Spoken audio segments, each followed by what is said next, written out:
Vamos lá, pessoal. Vamos continuar a aula sobre dispersões. O que vem ser dispersões? Só relembrando a última aula. Dispersões são misturas, em que nós temos três tipos de dispersões. As dispersões coloidais ou colóides, as soluções e as suspensões, que elas diferenciam em várias formas, através do tamanho, através da visibilidade. Então, isso a gente já viu na aula passada. A diferença que a gente pode colocar para ficar bem visível é que soluções são sistemas homogêneos e dispersões coloidais ou colóides e suspensões são sistemas homogêneos. Heterogêneos. Nós vamos começar hoje ao continuar das soluções. O que é uma solução? A gente já viu na aula passada. Solução são misturas homogêneas, em que não são visíveis a olho nu. E esse soluto, que a gente chama de disperso e dispersões, ele pode ser um átomo, uma molécula ou um íon, e o qual não há precipitado. Isso é bastante importante nós sabermos que em uma solução não há precipitado. Na solução, nós temos o soluto e o solvente. Quando a gente fala em dispersão, lembram que a gente falou em disperso e dispersante. Aqui na solução, o disperso é chamado de soluto e o dispersante ou dispergente, ele é chamado de solvente. Continuando, a mesma coisa que a gente viu em dispersão. O soluto é o componente em menor quantidade e o solvente é o componente em maior quantidade. Só que na solução, esse solvente geralmente vai ser a água. Aqui nós temos um exemplo de uma solução em que o soluto, o sal, observe, em pequena quantidade, o solvente, a água. Quando a gente junta os dois, vira uma mistura, certo? Que nós chamamos de mistura homogênea. Agora nós não vamos mais falar em misturas homogêneas. Agora, essa mistura nós vamos chamar de solução, que é a mistura da água com sal. Então, a gente lembra que agora a gente não vai falar mais, eu tenho uma mistura homogênea. Agora eu tenho uma solução. A solução, ela tem várias classificações. A primeira classificação é sobre o estado de agregação. O que é agregação? É a forma com que as moléculas estão juntas, agregadas, certo? Então, esse que é o estado de agregação, que a gente pode dizer que é os estados da matéria, que são sólido, líquido e gasoso. Então, nas soluções, nós podemos ter a solução sólida, a solução líquida e a solução gasosa.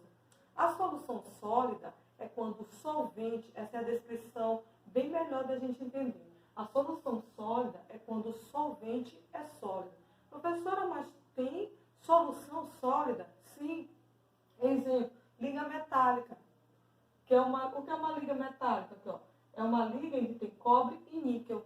O que tiver em maior quantidade vai ser o meu solvente. No caso da liga metálica aqui do cobre e do níquel, o cobre é o meu solvente. Outro exemplo de liga metálica, uma aliança de ouro. Uma aliança de ouro é uma liga metálica em que tem ouro, prata e cobre. Quem vem em maior quantidade? O ouro, que é um solvente, vai ser o solvente por ter maior quantidade e sólido. Então, é uma solução. A líquida, por exemplo, a líquida, o meu solvente vai ser líquido, certo? O meu solvente vai ser líquido. Por isso que a minha solução é líquida, o meu solvente é líquido. Eu vou ter como exemplo água e álcool. Olha aqui, ó. Água mais álcool. Eu não vejo as duas fases. Então, é uma solução. Se eu vejo uma única fase, é uma solução. Quem vai estar em maior quantidade? A água. Então, a água é o meu solvente. O meu solvente é líquido. Então, a minha solução vai ser líquida. Outro exemplo de uma solução líquida. Água mais sal de cozinha. Professora, mas o sal de cozinha é sólido. Existe também essa solução líquida com a classificação líquida. Por quê? Quem classifica é o solvente. O meu solvente é a água. Então, água com sal de cozinha também é classificado como uma solução líquida. E a solução gasosa? É aquela, já está dizendo, não pode dizer que o solvente é gasoso, já está dizendo, é uma mistura entre gases. Exemplo, o o ar atmosférico. O ar atmosférico é uma solução. E é uma solução gasosa, que tem predominantemente, tem vários gases, mas predominantemente é o nitrogênio e o oxigênio. O gás nitrogênio, N2, e o gás oxigênio, N2. Mas eu só posso dizer que é uma solução gasosa se ela estiver isenta de poeira. Classificação das soluções ainda. Através daquela parte 2. Proporção entre soluto e solvente. Essa proporção entre o soluto e o solvente. Nós vamos ter diluída e concentrada. Vamos lá lembrar quando a gente vai fazer um suco. O suco daquele de pozinho, antigamente chamava de kisuke, né? Eu vou preparar um kisuke. Então, quando eu vou preparar o kisuke ele pode estar fraco ou forte, certo? Então, esse fraco, vamos relacionar ao nosso cotidiano. Esse fraco é o diluído, o forte é o concentrado. Ah, o suco está muito forte, quer dizer que ele está concentrado. O suco está fraquinho, é porque ele está diluído. Então, é essa proporção de soluto, que é aquela quantidade que vem do pacotinho do kisuke, e o solvente, que é a água. O pó do kisuke é o meu soluto. Então, apresenta uma baixa relação soluto-solvente. Ou seja, a quantidade de soluto dissolvida na solução está bem abaixo da solubilidade. Quer dizer, tem pouco soluto para bastante solvente. Então, essa proporção é bem grande. Então, quando essa proporção for grande, ela vai ser diluída. Concentrada, o inverso, apresenta alta relação soluto-solvente. Ou seja, a quantidade de soluto dissolvido na solução está bem próxima à solubilidade desse soluto.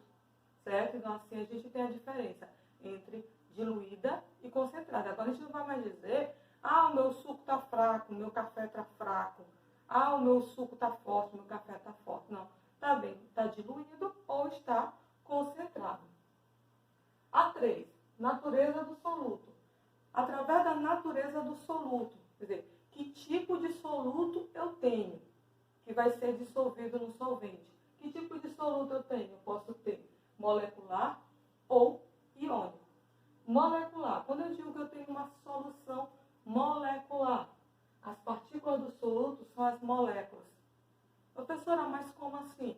Aqui a gente tem um exemplo, a glicose. A glicose é uma molécula, C6H12O6. É uma molécula, é a sólida. Ela em água, aqui, aquoso, quer dizer que está em meio aquoso. O que está em meio aquoso? Está com água. Então, a glicose com água é o meu açúcar, certo? Então, se eu tenho água com açúcar, eu tenho uma solução molecular. Ela não conduz corrente elétrica. Solução molecular não conduz corrente elétrica. Agora, uma solução iônica. As partículas do soluto são íons.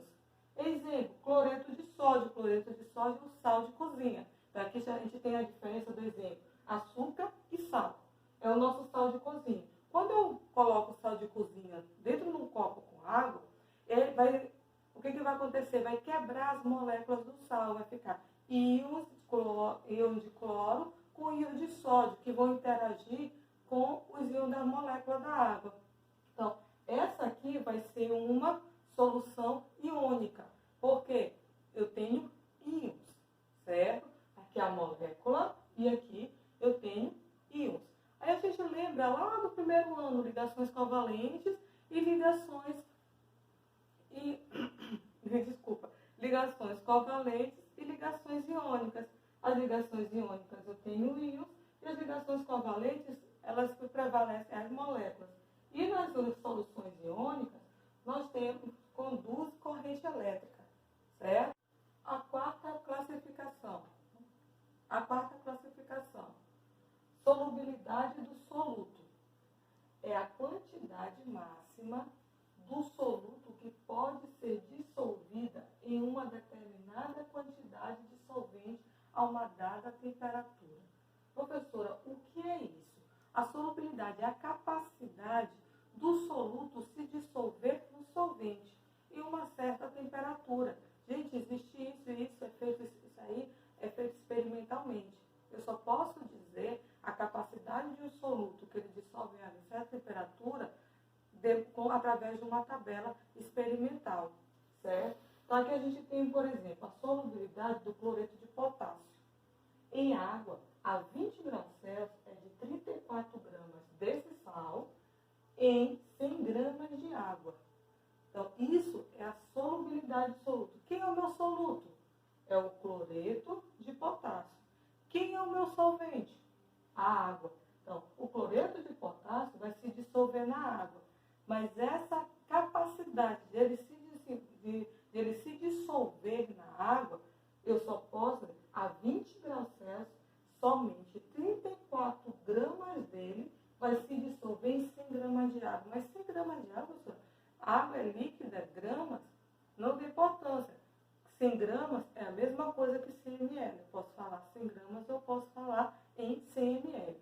Isso aqui é um exemplo. Então, eu vou solubilizar, quer dizer, vai dissolver dentro de 100 gramas de água, 34 gramas de cloreto de sódio em 20 graus. Então, tem que ser a uma dada temperatura. Como é que eu represento isso aqui que eu falei? 34 gramas de cloreto de potássio por 100 gramas de água. O que isso quer dizer? Vem aqui a minha interpretação. 34 gramas é a quantidade máxima de cloreto de potássio que pode ser dissolvida em 100 gramas de água a 20 graus Celsius. Isso aqui que eu estou lendo para vocês, é isso aqui que está representado. A gente não vai ver desta forma, a gente interpreta dessa forma, mas a gente vai ver é assim. 34 gramas de KCl por 100 gramas de água. Quer dizer, eu tenho 34 gramas de cloreto de potássio dissolvido em 100 gramas de água. Isso é a minha solubilidade do soluto. Isso nos leva a estudar uma outra coisa, que é o meu coeficiente de solubilidade, KS. Tem muitos alunos que dizem, meu Deus do céu, isso aí é muito complicado. Mas se a gente começar a ler, assistir aulas, ler materiais, a gente vai ver o quanto isso é bem fácil. Então, o que vem ser o coeficiente de solubilidade? É a quantidade máxima de um soluto sólido, isso aqui é para soluto sólido, isso que eu vou ter aqui grifado, que pode ser dissolvido em certa quantidade de um solvente em uma dada temperatura. Então, é o coeficiente, é um valor, certo? É o valor que a gente vai ter. É uma grandeza determinada experimentalmente, que eu falei ainda há pouco para vocês, apresentada em tabelas. Eu não posso dizer assim, professora, me diz qual é o coeficiente de solubilidade do ácido sulfúrico. Não sei, isso é tabelado, certo? Ninguém vai perguntar isso para a gente. Isso a gente vai estudar através de gráficos, porque isso já é tabelado. Então, nós temos aqui, por exemplo, no caso do sal, o coeficiente de solubilidade do sal, o sal de cozinha, o cloreto de sódio, NaCl. Então, o coeficiente de solubilidade dele, o CS, que a gente chama, não vai ficar mais chamando coeficiente de solubilidade, a gente vai resumir essa frase em CS. É 36 gramas em 100 ml ou 100 gramas de água, que eu falei para vocês, pode ser 100 ml, pode ser 100 gramas, de água a 20 graus Celsius. Então, esse é o meu CS, meu coeficiente de solubilidade para o sal de cozinha, para o cloreto de sódio. Então, cada um vai ter o seu coeficiente de solubilidade. Do cloreto de sódio, CS, a gente vai ver dessa forma.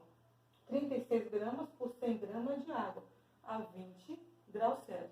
Então, o que isso quer me dizer?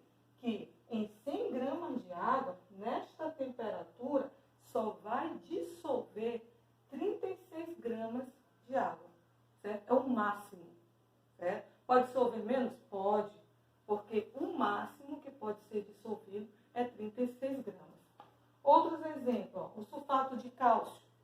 No sulfato de cálcio, o coeficiente de solubilidade é 0,2 gramas para 100 gramas de água a 20 graus Celsius. Então, em 20 graus Celsius, o máximo de sulfato de cálcio que pode ser dissolvido em 100 gramas de água é 0,2 gramas.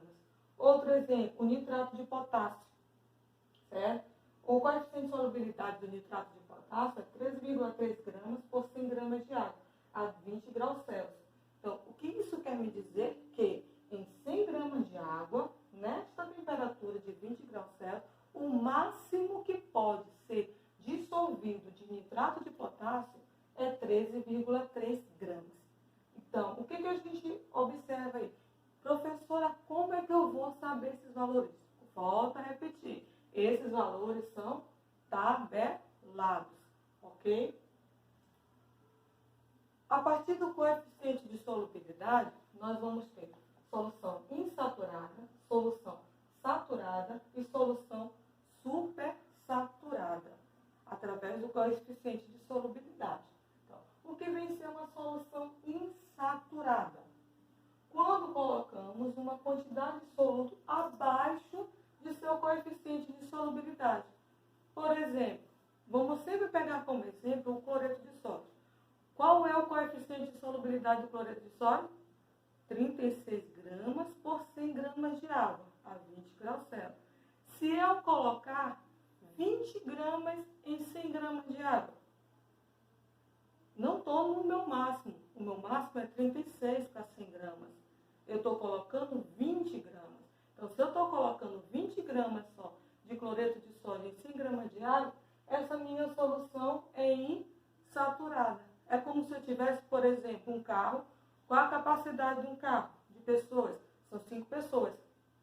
É como se eu estivesse colocando só 4 pessoas dentro desse carro. Então, esse carro representa a minha solução insaturada, porque ainda não chegou ao máximo que ele cabe. Solução saturada. Solução que contém a máxima quantidade de soluto em uma certa quantidade de solvente em uma determinada temperatura. Então, se eu digo que eu coloquei 36 gramas de cloreto de sódio em 100 gramas de água a 20 graus Celsius, isso quer dizer o quê? Que a minha solução está saturada, porque eu coloquei o máximo permitido. Vamos para o exemplo prático. O meu carro cabe 5 pessoas. Eu coloquei 5 pessoas dentro desse meu carro. Então, esse meu carro está uma solução saturada, certo? Dentro da solução saturada, gente, existe o que a gente chama de saturada com corpo de fundo, certo? Meio feio o nome corpo de fundo. Hoje em dia a gente fala mais bonito, saturada com precipitado. É quando eu coloco uma quantidade a mais. Por exemplo, eu coloquei, quando a gente vê faz um suco e você coloca açúcar, você mexe, mexe, mexe, e quando você vai ver lá no final, tem uma quantidade de açúcar lá embaixo. Isso é o meu precipitado. Quer dizer, que dissolveu toda a capacidade máxima do açúcar dentro daquela minha água, e o que não dissolveu foi para o fundo, virou o meu precipitado. Então, quando ocorre precipitado, eu digo que eu tenho uma solução saturada com corpo de fundo, ou uma solução saturada com precipitado. Solução supersaturada. Tem alguns alunos que ficam dizendo, meu Deus, eu não compreendo. Essa é muito difícil, porque confunde, às vezes, a solução saturada com a solução saturada com precipitado com a solução supersaturada. Então, o que vem ser uma solução supersaturada?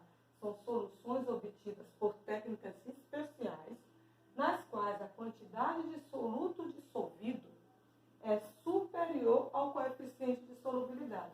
Ou seja, é superior à máxima quantidade permitida. Ela é instável. Então, vamos lá. Vamos entender isso aí. Professor, isso aí ficou muito confuso na minha cabeça. Então, vamos desconfundir isso aí. Vamos, por exemplo, eu pego um copo com água com 100 ml de água. 100 ml é 100 gramas de água, certo? Aí eu coloco lá, nesse meu copo com água, eu coloco 40, vamos supor 40. Eu coloco 40 gramas de cloreto de sódio dentro desse copo com água. Eu mexo, bastante. Aí, mas mexi bastante, quando eu boto lá no copo, ficou aquele pouquinho lá. lá no fundo, certo? O que é aquele pouquinho? É as 4 gramas que não foram dissolvidas. Mas, professor, como é que a senhora está me dizendo que é 4 gramas que não foi dissolvido? Porque o coeficiente de solubilidade do cloreto de sódio é 36 gramas para 100 ml. Então, ficou lá 4 gramas, certo? Aí eu vou aquecer. Eu vou aquecer essa solução. Pego lá 1000 copos com água e coloco lá no banho-maria. Professor, que diabo é esse banho-maria? Certo? Banho-maria é aquela que a gente bota um copo com água dentro de uma bacia com água e aquece essa bacia com água. Bacia não, tem que ser de inox, né? Então, aí aquece. Coloco lá. E eu observo com o tempo, com o aumento da temperatura, eu observo que aquele que estava lá no fundo não está mais. Quando eu tiro o meu copo, não está mais. Então, bem aí eu tenho uma solução supersaturada. Essa solução supersaturada, ela é instável. Se eu fizer um movimento com ela, se cair algum cristal de sal lá dentro, pronto, volta o meu precipitado, certo? Então, a minha solução supersaturada é aquela em que tem a quantidade de soluto a mais que o meu coeficiente de solubilidade, mas ele está dissolvido lá, porque eu aumentei a minha temperatura. Se eu baixar a minha temperatura, volta o meu precipitado. Então, essa que é a diferença de uma solução saturada com precipitado e uma solução super saturada. Aqui a gente vai continuar. Tudo isso que eu expliquei para vocês está redigido aqui, certo? Para ficar mais fácil para vocês estudarem. Então, as soluções supersaturadas são preparadas aquecendo uma solução que apresenta corpo de fundo, que é o precipitado, até o total de solução presente, certo? Após a mesma sofrer lento resfriamento, que vai diminuir depois, até a temperatura de referência, que é 20 graus Celsius, o que possibilita que o excesso de soluto, além do coeficiente de solubilidade, aquele que tenha mais que o coeficiente de solubilidade, permaneça dissolvido. Entretanto, são soluções muito instáveis, onde o excesso irá precipitar por simples agitação mecânica. Então, qualquer agitação, ele precipita. Um choque térmico, se eu tiro bruscamente, ele está num lugar quente, eu tiro bruscamente para um lugar frio, ou a adição de um cristal dissoluto. Então, aquilo que eu expliquei, eu redigi aqui para vocês. Agora a gente vai continuar. Solubilidade e a temperatura. A relação entre a solubilidade, que é a capacidade de se dissolver, certo? E a temperatura. Para solutos sólidos, em geral, o aumento da temperatura provoca o aumento da solubilidade. Então, se eu aumentei a temperatura, aumenta a minha solubilidade. Foi o que eu falei para vocês em caso de experimentalmente. Esse eu tenho lá o soluto que ficou precipitado, eu coloco ele para aquecer, então vai aumentando a temperatura, vai aumentando a solubilidade, ele vai se dissolvendo no solvente. Esse efeito varia de substância para substância e pode ser facilmente evidenciado em diagrama de solubilidade, certo? A gente vai ver em diagrama, porque isso depende da substância. Tem substância que precisa de alta temperatura e tem substância que precisa de uma temperatura não tão alta. Para substâncias gasosas, para substâncias sólidas, para substâncias gasosas, o fenômeno é oposto para a gasosa, pois o aumento da temperatura diminui a solubilidade. Isso acontece em substâncias gasosas.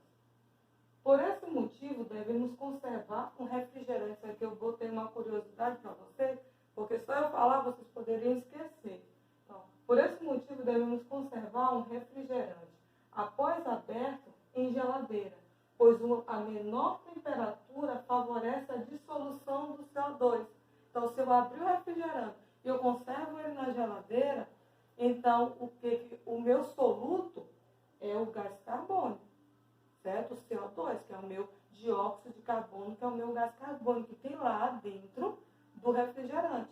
Ele é o meu soluto, é o que tem menor quantidade, certo? Então, se eu deixar o meu refrigerante fora da geladeira, certo? o aumento da temperatura vai fazer com que eu não conserve muito. Então, por isso que eu coloco dentro da geladeira, porque vai conservar. Então, menor temperatura favorece a dissolução do CO2.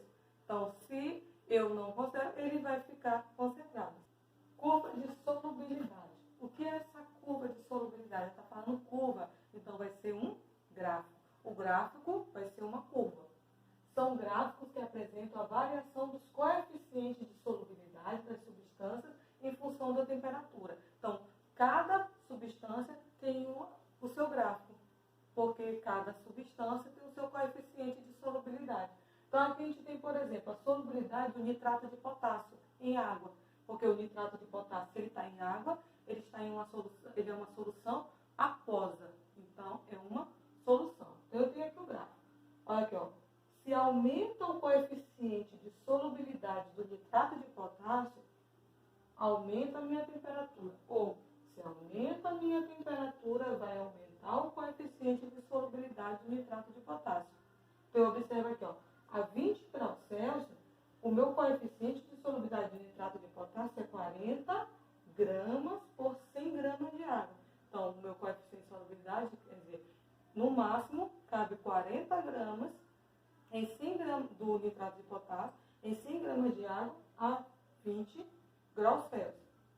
Se aumenta a temperatura 40 graus Celsius, eu vou ter pouco mais, vamos supor, uns 62 gramas de nitrato de potássio em 100 gramas de água, certo? Então, a gente observa que é uma curva, ó, uma curva ascendente.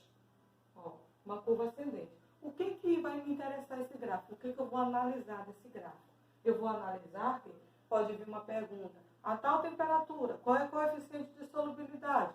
Aí você vai verificar, certo? Sobe a temperatura que pediu e verifica o coeficiente de solubilidade. Ou pode vir também dizer que a sua solução está num ponto bem aqui.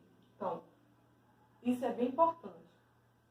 Se ele disser que a substância está em qualquer ponto em cima da curva, que é essa parte aqui vermelha, essa curva vermelha, se a substância, a solução, está em qualquer ponto desta curva, a minha solução vai ser saturada, certo? Em qualquer ponto aqui dessa curva, eu digo que a minha solução é saturada.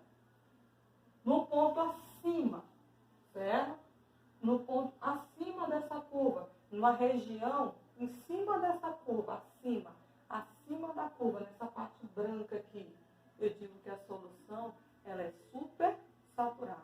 E se eu tiver um ponto abaixo dessa curva, nessa parte cinza aqui, qualquer parte abaixo da curva, eu digo que minha solução ela é insaturada. Olha, exemplo aqui, ó. Nós temos aqui um gráfico, meu Deus do céu, professor, um gráfico não era só de uma substância. Sim, você pode ter um gráfico com várias curvas. Olha aqui, ó, nós temos a curva do sulfato de sódio, nós temos aqui a curva do cloreto de sódio, nós temos a curva do cromato e nós temos a curva do nitrato. Então, neste gráfico aqui ele está representando, certo? Aí, se ele te pergunta, neste ponto bem aqui, certo? Tem um pontinho bem aqui, vou botar meu dedo bem aqui. Tem um pontinho bem aqui. Em relação ao cromato, certo? Essa substância aqui, a minha solução vai ser o quê? Em relação ao cromato? Saturada, insaturada ou supersaturada? Lembre, está acima da curva. Então, ela vai ser supersaturada.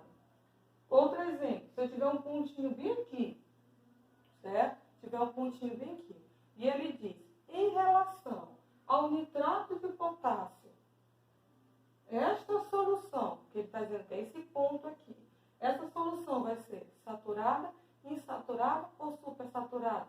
Insaturada, está abaixo da curva. Em relação, vamos supor, ele diz, em relação, eu tenho um ponto bem aqui, ó, nessa linha vermelha bem aqui, nessa curva vermelha. Tem um ponto bem aqui. Aí ele diz, em relação ao cloreto de sódio, essa solução é saturada, insaturada ou supersaturada? Aí você está vendo na curva, então ela vai ser saturada. Então, gente, a gente encerra aqui essa primeira parte.